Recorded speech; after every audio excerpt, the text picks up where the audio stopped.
बात पश्चिम एशिया में जारी महायुद्ध और ईरान से युद्ध को लेकर मीडिया रिपोर्ट्स में बड़ा दावा सामने आया। ईरान से नया प्रस्ताव मिलने के बाद ट्रंप ने युद्ध में लौटने का फैसला टाल दिया है। तो वहीं ट्रंप ने भी दावा किया कि ईरान समझौता करना चाहता है। ईरान के बारे में जो बात मुझे पसंद नहीं है वो ये कि वो मुझसे तो बड़े सम्मान से बात करते हैं, फिर टेलीविजन पर जाकर कहते हैं हमने राष्ट्रपति से कोई बात नहीं की। ये ट्रंप की तरफ से बयान दिया गया। I can say this, Iran wants to make a deal. What I don't like about Iran is they'll talk to me with such great respect. They play games, but let me just tell you, they want to make a deal. And who wouldn't? When your military is totally gone, we could do anything we want to them. What I don't like about Iran is they'll talk to me with such great respect, and then they'll go on television, they'll say, we did not speak to the president. We did not, I just spoke to, we did not speak to the president. So they play games, but let me just tell you, they want to make a deal.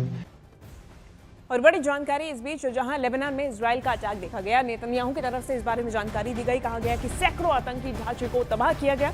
Netanyahu ने कहा कि हमारी सेना जैसा कोई नहीं। Benjamin Netanyahu की तरफ से दावा किया गया कि सैकड़ों आतंकियों को इस दौरान मारा गया है और कई आतंकी अड्डों को तबाह कर दिया गया। नेतन्याहू ने कहा कि हमारी सेना जैसा यानी कि आईडीएफ जैसा कोई भी नहीं। वहीं हॉर्मोज तनाव के बीच अमेरिका का एक बड़ा बयान सामने आया। ऑपरेशन एपिक फ्यूरी खत्म करने का ऐलान किया गया। यूएस की तरफ से कहा गया कि ऑपरेशन एपिक फ्यूरी के लक्ष्य हासिल किए गए। अमेरिका के विदेश मंत्री मार्को रूबियो का बयान सामने आया। मार्को रूबियो ने कहा कि अमेरिका शांति समझौते का रास्ता चाहता है। यूएस की तरफ से कहा गया कि हम नए टकराव के पक्ष में नहीं हैं।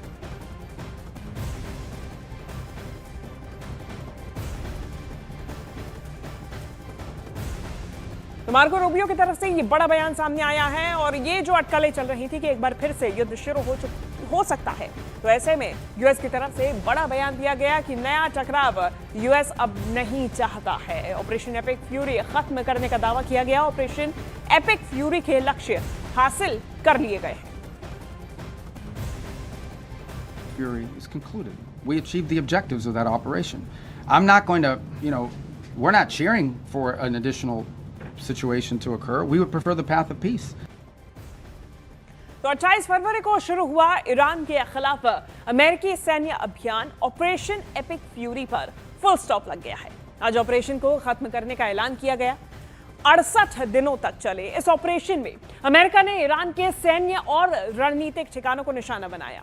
ईरान के सुप्रीम लीडर आयतुल्लाह खामेनेई की मौत तक हुई और अब अमेरिका कूटनीतिक समाधान की ओर बढ़ने के संकेत दे रहा है, जिससे क्षेत्र में तनाव कम होने की उम्मीद जताई जा रही है।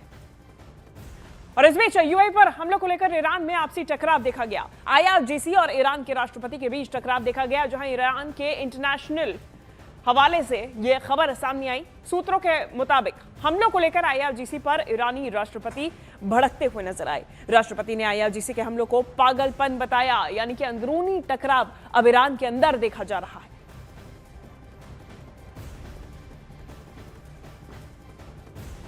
तो आखिर आईआरजीसी को कौन कंट्रोल कर रहा है? यह सवाल इसलिए क्योंकि यह सबसे बड़ा सवाल है कि आईआरजीसी की कमान आखिर है किसके हाथों में। वो इसीलिए क्योंकि मुस्तफा खामेनेई जो सर्वोच्च नेता इस वक्त ईरान के हैं, सुप्रीम लीडर है, वो मेजर जनरल अहमद वहीदी आईआरजीसी के जो प्रमुख हैं, ये अब देखिए सवाल उठता है कि ये आखिर कंट्रोल मुस्तफा खामेनेई के है या फिर आईआरजीसी के हाथ में है, या फिर अगर बात की जाए ईरानी सरकार की तो फिर ये नाम सामने आते हैं। सबसे पहले राष्ट्रपति का, मसूद पेजेश्कियान का, स्पीकर का, उसके बाद मोहम्मद बाकर कालिबाफ का और तीसरा नाम आता है विदेश मंत्री अब्बास अरागची का। अब ऐसे में सवाल उठता है कि आईआरजीसी को इनमें से आखिर कंट्रोल कौन कर रहा है?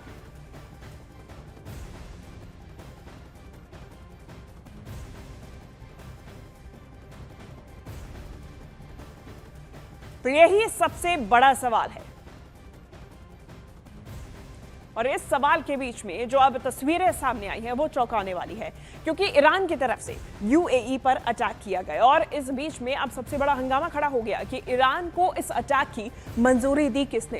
क्या आईआरजीसी ने या फिर ईरान की सरकार ने? क्योंकि ईरान की सरकार साफ और स्पष्ट कह रही है कि इस तरीके के जो हमले हैं वो पागलपन है। तो ऐसे में सबसे बड़ा सवाल यही है कि IRGC की अब कमान है किसके हाथ में। ये जो 3 नाम आप सामने देख रहे हैं, ये राष्ट्रपति, IRGC और सुप्रीम लीडर के नाम हैं, लेकिन इन तीनों के हाथ में कमान किसके हाथ में है। इस बीच जानकारी सामने आई जहां ओमान और UAE पर फाइटर ड्रोन और मिसाइलों से भयानक अटैक हुआ। दोनों देशों की तेल साइट पर हुए धमाकों से भारी नुकसान पहुंचा है। तो इधर हॉर्मुज स्ट्रेट में अमेरिका और ईरान ने हमले शुरू कर दिए हैं। अमेरिका ने ईरान के 6 बोट को बम से उड़ाने की धमकी दी है, जानकारी दी है। यह हमला ट्रंप की ईरान को धरती से मिटा देने वाली धमकी के बाद शुरू हुआ है।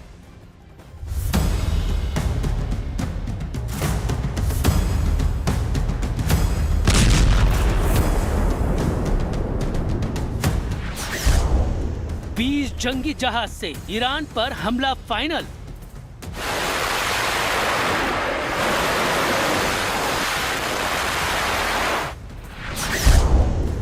ट्रंप का ऑपरेशन फ्रीडम, ईरान का बचना नामुमकिन।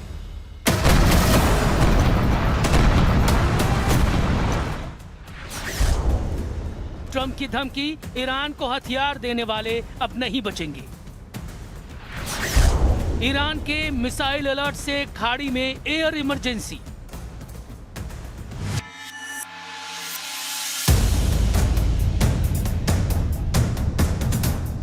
अमेरिका के जंगी जेट को मिसाइलों से लैस कर दिया गया है। अमेरिका के लड़ाकू जहाज आसमान में उड़ने लगे हैं।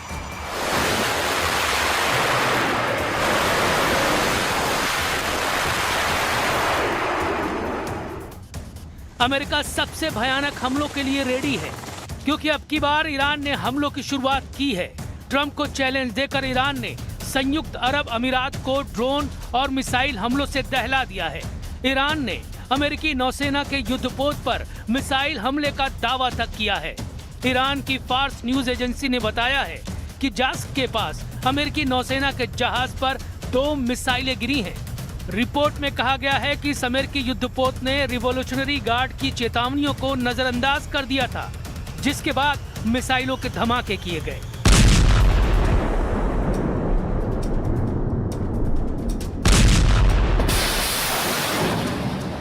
ईरान के सभी फ्रंट एक्टिव कर दिए गए हैं। खाड़ी देशों और अमेरिका से ईरान टक्कर ले रहा है, तो इजराइल पर हिजबुल्लाह फाइटर ने धावा बोल दिया है।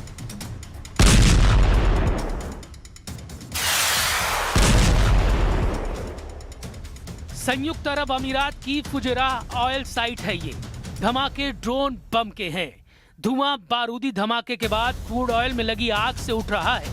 यूएई ने जानकारी दी है कि उसके एयर डिफेंस सिस्टम ईरान के ड्रोन और मिसाइलों को रोक नहीं पा रहे हैं, जबकि यूएई ने अपने सभी एयर डिफेंस सिस्टम से अंधाधुंध मिसाइलों की बौछार कर ईरान के ड्रोन तूफान को रोकने का ऑपरेशन ऑन कर रखा है, क्योंकि ईरान की मिसाइल हमलों के अलर्ट से यूएई के 7 अमीरात में सायरन बज रहा है। फुजैराह मीडिया कार्यालय ने जानकारी दी है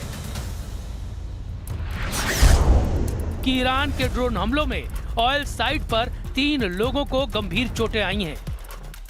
फ्लाइट रडार 24 की रिपोर्ट के मुताबिक ईरान के ड्रोन और मिसाइल हमलों के खौफ से यूएई के दुबई और शारजाह जाने वाली सभी उड़ानें फिलहाल रद्द कर दी गई हैं। ईरान के भीषण हमलों से भड़के ट्रंप ने धमकी दी है कि ईरान को धरती से मिटा दिया जाएगा। ट्रंप ने चेतावनी दी है कि अगर ईरान अमेरिकी जहाजों पर हमला करता है तो उसे धरती से मिटा दिया जाएगा। ट्रंप ने ईरान से युद्ध को मिनी वॉर बताया है। ट्रंप का दावा है कि ईरान के पास युद्ध लड़ने के लिए न नेवी बची है, न कोई जंगी हथियार। I call it a mini war because that's all they are. They don't have a navy anymore. Think of it. They had 159 ships. How many do they have left, Kelly? Out of 159, take a guess. She's very smart. 0. 159 ships. In the first 2 weeks, 159 ships. Trump जिसे mini war समझ रहे हैं, Iran ने उसे अपनी सबसे बड़ी लड़ाई बना रखा है। ईरान ने हॉर्मुज स्ट्रेट की तरफ झांकने वालों को बर्बाद कर डालने का ऑपरेशन शुरू कर दिया है। हॉर्मुज का नया नक्शा जारी कर ईरान ने पूरे इलाके में विस्फोटक लड़ाकू बोट्स की तैनाती कर दी है। ईरान के सरकारी मीडिया के मुताबिक नए नक्शे में तेहरान के सैन्य अधिकार क्षेत्र की पश्चिमी सीमा ईरान के केशम आइलैंड और यूएई के अल क्वैन के बीच खींची गई है। पूर्व की ओर ये सीमा ईरान के माउंट मुबारक और संयुक्त अरब अमीरात के फुजेराह को जोड़ने वाली रेखा तक फैली हुई है। रिवॉल्यूशनरी गार्ड्स के कमांडर यादुल्लाह चवानी ने इस रेंज में आने वाले दुश्मनों को जो धमकी दी है उसे सुन लीजिए।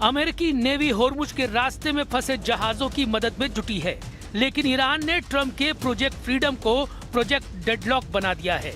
ईरान ने आरोप लगाए हैं कि होर्मुज स्ट्रेट में अमेरिका ने 5 बेगुनाह नागरिकों की हत्या कर दी है।